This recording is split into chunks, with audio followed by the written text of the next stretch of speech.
C'est clair, c'est brisé. La nuit aussi, pas de rêve. Aucun. Fait que tu te réveilles jamais de mauvaise humeur. Je te dirais que le sommeil, c'est corporel. Hein? Donc, je racontais justement à ta mère que j'ai eu mon petit-fils pendant 6 mois. Et c'est la période où je dormais le plus. Parce que j'étais très, très active physiquement et tout ça. Ben, sinon, j'ai besoin de quoi? 3-4 heures de sommeil par nuit. Mais c'est un sommeil pour vrai. Hein? Tu dors juste 3-4 heures? Souvent. Tu te réveilles tôt, tu te couches tard? Je te dirais plutôt que je suis levée très tôt. On peut parler de 3h30, 4h des fois, là, mais en même temps, quand ça a besoin de dormir, ça dort. Je te dirais que je fais des micro-sommeils, que quelquefois, je vais dormir 2 minutes, les yeux bien ouverts à parler. Et que je sais très bien que ça vient de dormir et de récupérer. Et c'est comme ça. En même temps, c'est pas magique, hein? C'est pas un truc magique qui te donne des avantages. La vie se déroule normalement. Mais c'est spécial que même la nuit, tu rêves pas, par exemple, parce que là, tu peux pas rêver. Je m'en étais pas aperçue. Et à un moment donné, il y a un de mes amis qui me dit « Toi qui rêvais tellement parce que j'étais une machine. Hein? » Je pouvais rêver 5-6 rêves par nuit, m'en souvenir, les écrire, une vraie machine. Et il me dit « Est-ce que tu rêves encore? » J'ai dit « Ah ben non, tiens, il n'y a pas de rêve. » Ça, c'est le fait d'avoir calmé ça le jour, que ça soit arrêté le jour. Ben la machine à fabriquer des histoires est cassée. Ça serait vraiment étrange qu'elle fonctionne la nuit.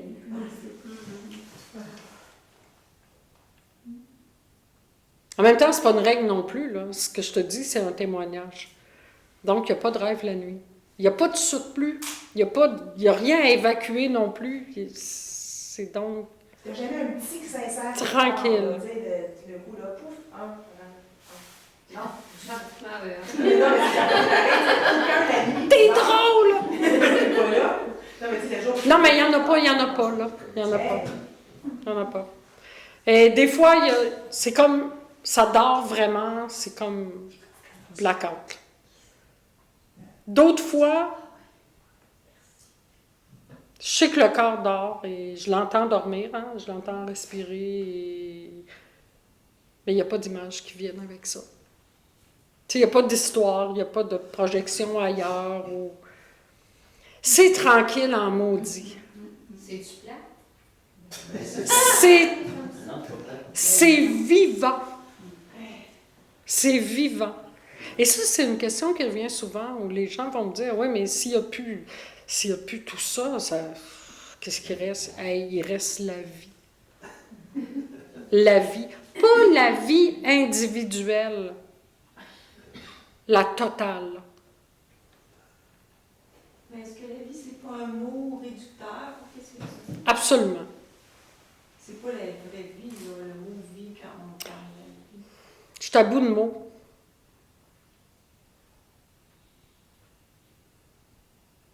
On pourrait changer le mot vie par la totale.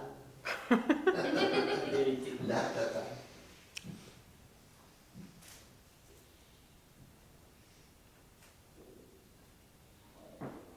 Mais tu vois la même chose que nous.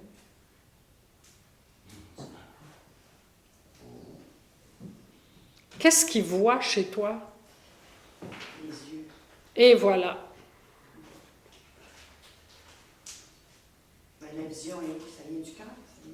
Ah ben le cœur, dis-moi pas ça. Non, ça vient des 2 genoux chez moi.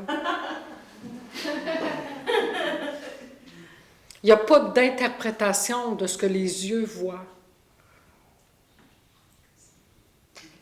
Il n'y a pas le scan qui part. Ah, la madame qui est là, il n'y a pas ça. Il y a les yeux qui voient, c'est tout. En même temps, il n'y a pas l'interprétation. OK, supposons que, excuse-moi, Brad Pitt arrive ici. OK? Admettons que... Brad Pitt arrive dans Hey, c'est ton fantasme toi aussi. C'est pas mon genre, parce que c'est ça. T'es trop jeune! Je vais faire Johnny Depp. Mais, mettons que Brad Pitt qui arrive dans la place, ton cerveau va dire « Ah, je l'ai vu dans tel film, tel film. » Non? Non plus. Je ne sais pas, Zoé, il n'est pas là. Je peux pas te dire qu'est-ce qui se passe. Je dirais, il n'est pas là. Là, tu me dis si. L'association, tu sais. Je ne sais pas. Quand tu m'as vu, est-ce que tu dit, ah, je l'ai pas coupé? Ah, ben j'ai vu ta mère, hein, puis j'ai vu que c'était les mêmes yeux, donc j'ai dit, c'est la poupée. Mais ta mère, elle m'avait montré des photos de toi. Mais ça, ben, je regarde pour voir, tu sais, jusqu'où le cerveau va dans l'animal, dans l'animalisme. Il va là où il veut aller. Il n'y a pas de gardien là-dedans, là. Tu comprends? Il n'y a pas de direction non plus. Il n'y a pas... Il y a quand même une reconnaissance, tu sais, quand même tu reconnais. Oui, mais ça, mettons, mon graphique, là, c'est pas juste faire, ah, les gens de l'automne, je vais dedans, puis là, ça peut me ramener, tu sais, c'est ça le système de la pensée, là, une chose avec l'autre. Donc, il y a la mémoire qui va La rentrer. mémoire qui rentre, mais ça peut rentrer juste pour un temps. Bon, ben la mémoire peut rentrer pour un fait et non pas une mémoire émotionnelle. On veut que tu sois un phénomène, Betty, voyons donc. On veut que tu sois un phénomène, là. Hey, casse-nous pas notre fun. Pour la mémoire pour un fait et non émotionnel, là. Qu'est-ce que tu veux dire, là? Bon, ben, Il te voit, il te reconnaît.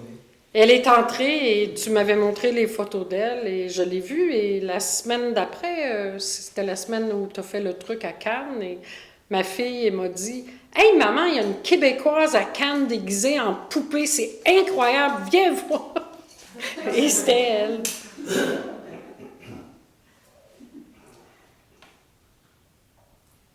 Mais ça part pas dans rien, c'est bon. Ça se compte pas une histoire à partir de ça. C'est ça, c'est juste un fait, une pensée de fait qui vient. Ah, c'est elle, tac, tac, tac, puis... C'est tout. Mais tu dis pas, moi aussi, j'aimerais ça être une poupée, madame.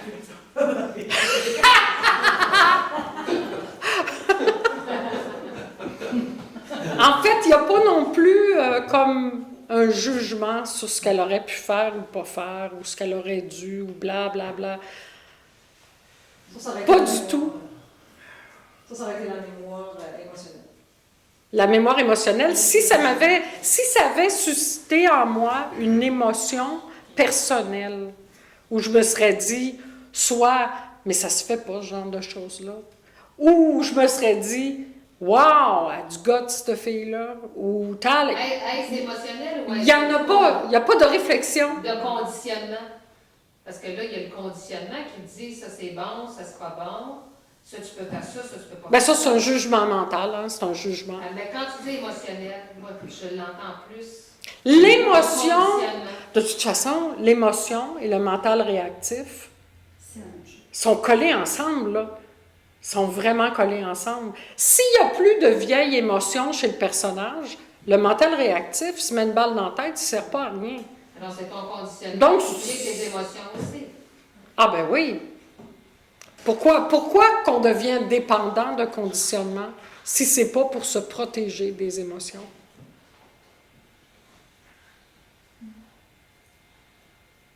Et c'est beaucoup plus... Parce que le conditionnement qui nous a dit que quelque chose est triste, bon, on associe que ça est triste, parce qu'on est conditionné à ce que cet événement-là est triste. Ben, c'est parce que tu as une mémoire, hein? Pour toi, c'est triste. Je donne toujours l'exemple de ma mère qui est morte quand j'étais enfant. Toutes les histoires de mère-enfant, C'était triste. ah, c'était triste. Je n'étais même pas capable d'en parler, la larme à l'œil tout le temps. Et pour moi, c'était vraiment une émotion qui était bloquée à l'intérieur de moi. Donc, de cette émotion-là, il y a eu beaucoup de scénarios de montée, beaucoup de conditionnements. Tu Hein? avais quoi, 19 jours? Tu étais un bébé, là. Qui t'a dit que c'était triste?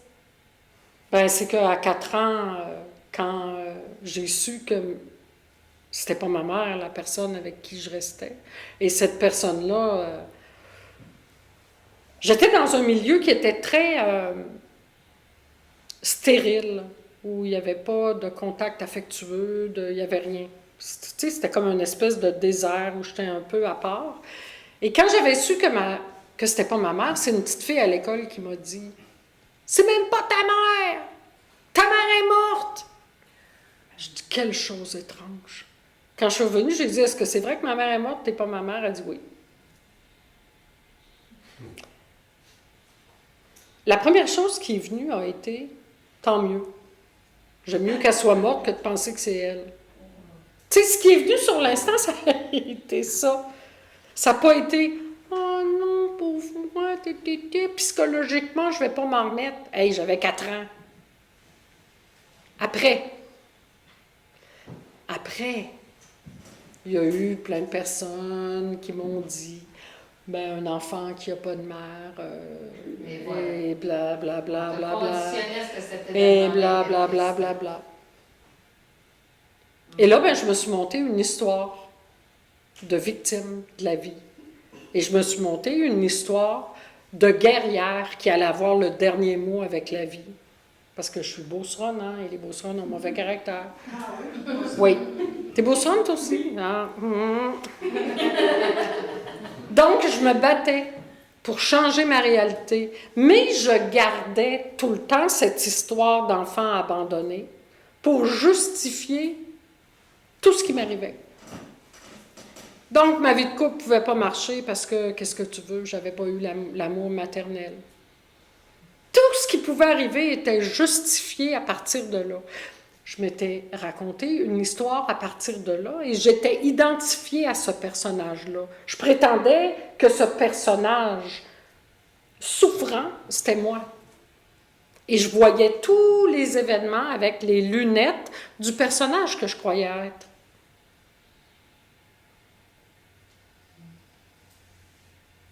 C'est ça le rêve d'individualité. Et tout ça, ben, les émotions, hein, les vieilles émotions qui ne sont pas vécues, servent à garder dense le personnage. Le mental réactif, c'est l'allié des émotions, c'est tout.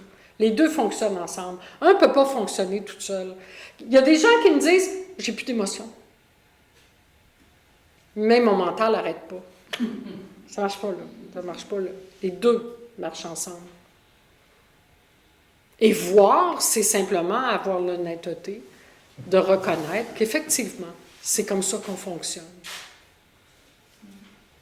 Et que les émotions que je vis, c'est les histoires que je t'apprends à me raconter. Oui. C'est de ne pas se compter de blagues. Hein? Dans le fond, quand tu dis honnêteté, c'est de voir tel que c'est, sans les scénarios, sans les croyances, sans toutes les histoires qui vont avec.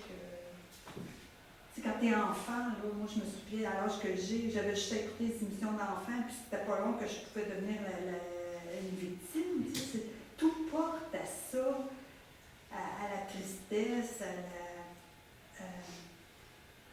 ben, pas tout porte à ça, mais beaucoup de choses nous amènent dans cette souffrance, dans un scénario où il faut trouver un moyen, comme tu dis, de sortir de là. Bien, l'honnêteté, c'est de voir qu'on fonctionne comme ça. Comme ça, c'est ça. Et qu'on cherche à rencontrer quelqu'un qui, d'un coup de baguette magique, va nous enlever cette angoisse-là. Ouais. Ça peut être une personne, ça peut être un livre, ça peut être une doctrine, ça peut être une vieille religion poussiéreuse. Ça peut être ce qu'une personne a dit il y a 2000 ans et que là, on n'est pas dans la fraîcheur de l'instant, là. Pourtant, c'est dans la fraîcheur de l'instant que tu peux voir comment tu fonctionnes. On n'est pas libre, hein? On n'est pas libre, hein?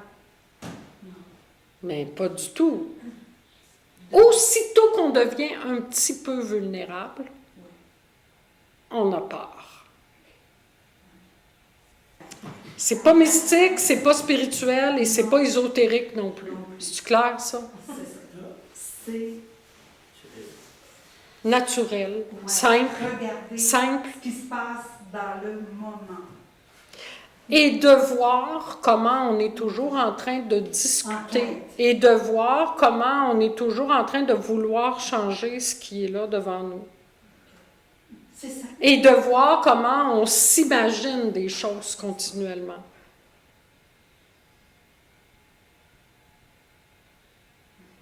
Comme on dit, c'est simple, mais c'est pas facile. Ben, ça nous apparaît comme étant quelque chose de compliqué. Ouais. Moi, je trouve que le corps physique est lié directement au corps émotionnel. Et puis c'est ça que je me demande, comment tu fais pour pouvoir répondre aux besoins du corps s'il n'a pas d'émotion. Je donne un exemple. Tout le monde a entendu souvent cette parole-là. Ah, je mange mes émotions. Quelqu'un qui aime manger. Ça fait que quand toi, tu as un appel, je vais appeler ça comme ça, du corps de cet organisme-là qui a besoin de manger, il n'y a pas d'émotion. Un besoin physique, c'est pas émotionnel. Non, il n'y a pas La d'émotion. soif. Y a-t-il une émotion là-dedans? C'est physique, là, c'est corporel. Ok. Quand je parle d'émotions, là, je Ouais. parle des émotions qu'on a refusé de vivre et qui sont emmagasinées à l'intérieur de nous. Je parle pas de regarder l'arbre et de faire « Oh, wow, wow, wow !» et de me tourner ici et de regarder dans cette direction. Et je parle pas de ça, là. Je parle des vieilles émotions auxquelles on s'accroche. Les vieilles émotions qui nous racontent des histoires. Les vieilles émotions qui nous font croire qu'on vit de l'injustice, qu'on n'est pas respecté dans notre monde, que les autres, blablabla, blablabla, blablabla. C'est de ça que je parle. En fait, ces vieilles émotions-là n'ont pas terminé leur route, c'est tout. Une émotion, c'est un mouvement, tout est en mouvement. Donc, le truc, c'est qu'ils sont gardés à l'intérieur et servent de carburant pour entretenir le rêve d'individualité. Et quand j'invite les gens à rester avec l'émotion, ben c'est comme si je les invitais à laisser l'émotion les brûler. Et ça apparaît comme pas le fun. Ça n'a rien à voir avec « Ah, le monde n'existe pas, réjouissez-vous, là. » Non, non, non, non, non, non. Ça apparaît comme douloureux. En fait, c'est un petit truc banal, hein? Parce que l'émotion passe. Elle ne reste jamais là tout le temps. Est-ce que tu as déjà vécu une émotion tout le temps? C'est impossible. C'est impossible, elle passe tout le temps. C'est en dents de scie, des fois, d'une journée. Oui. Dans une journée? Dans 5 minutes, tu veux dire? Puis ça part de loin, ça peut partir de qu'on se fait accroire que dans une vie antérieure, on a été, je sais pas, Marie-Madeleine, puis que là... Oh non, pas encore Marie-Madeleine! Ben, ça va loin, les émotions, ça va loin, on va chercher ça loin. C'est incroyable, ce qu'on se fait souffrir. Hey, je viens de réaliser que je crois qu'on peut aller dans des supposées vies antérieures. Alors même quand tu es dans le bois, assis sur une souche, tu n'es pas trop tranquille. Hein? Non, jamais, finalement. Ouais. C'est ça. Ouais. Hey, nos croyances. Ça n'a pas de bon sens. Ça n'a pas de bon sens. On est donc des masochistes. Non, mais c'est vrai, dans le fond. On se fait de la grosse misère. On se croit. Ouais. On fait un rêve d'individualité. Les misérables. Ben, on aime ça, misérable, hein? Mm. Traîner notre victime et on aime ça. On aime ça parler de nous, hein? Oui, mais moi, il m'est arrivé telle affaire, tu peux pas croire. En tout cas, c'est vraiment pas facile et blablabla. Mais on n'arrête pas. Mais des fois, c'est celle qui serait la pire que l'autre, souvent. Ben oui. C'est bien pire que moi. Si j'ai pas réussi à être heureuse, je vais au moins être la plus malheureuse du monde, hein? Ça va me donner au moins quelque chose. Oui, Aurore, l'enfant martyr.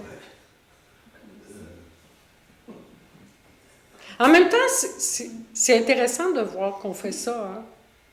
On fait ça dans le monde des relations, on fait ça tout le temps.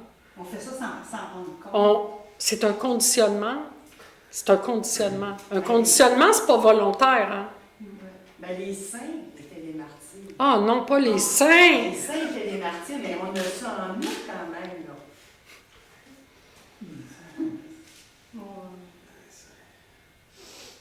C'est pareil, On est très conditionnés, hein? On est très conditionnés par les vieilles religions, par la culpabilité. Ouais. De dire qu'on a tout choisi avant de venir. Admettons. Qui ça? Ben, on entend ça souvent. Ouais, dire c'est ça. Tu as eu des parents qui, en fin de compte, ils t'ont battu, bon, quelque chose qui n'est pas bien fun. On va te dire, ben écoute, tu as choisi tes parents avant de venir au monde. Ben, c'est vrai que si j'accepte ça, ça m'aide à accepter l'inacceptable. Est-ce que c'est un choix? Ben, en tout cas, je ne sais pas si c'est un choix, mais si je crois à ça, est-ce une croyance? Est-ce que tu peux rester comme avec la douleur? Au lieu d'essayer d'expliquer pourquoi. Ou de croire que tu as choisi ça? C'est ça qui a été vécu, point. C'est ça qui est là. C'est tout. Parce qu'on essaie toujours de justifier le pourquoi. Ouais, mais j'ai été laissée par mon mari, mais tu sais, quand j'étais... Ouais, puis sûrement que blablabla. Bla, bla, bla. J'ai une madame un jour qui est arrivée chez moi, elle avait une enfant unique de 13 ans. Et elle est arrivée chez moi et dans un état, je te dis pas, ça faisait 1 an qu'elle l'avait perdu. Elle essayait de s'inventer une histoire. Et tout ça, elle était allée voir une enseignante spirituelle qui lui avait dit « T'en fais pas, je m'occupe de ton enfant. Ton enfant est assis avec moi à la même table que Marie. » Grosse foutaise. Donc, la madame essayait, pour faire un tampon, parce que c'était trop aigu comme douleur, de s'inventer une histoire. Jusqu'à ce qu'elle s'aperçoive par elle-même, ça ne marche pas, ça.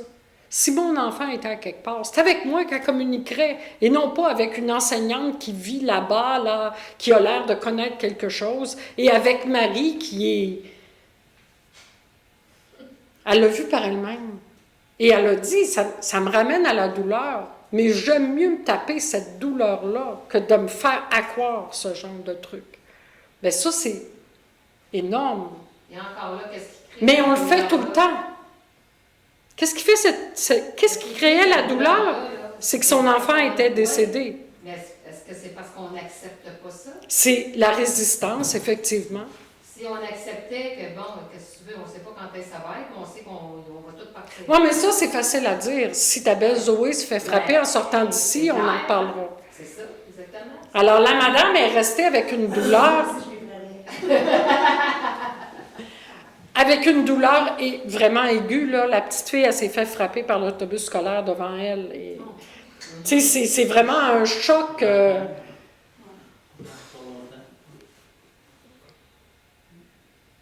Et c'est intéressant de voir comment elle avait adhéré à cette histoire-là, parce que ça mettait un tampon sur la douleur.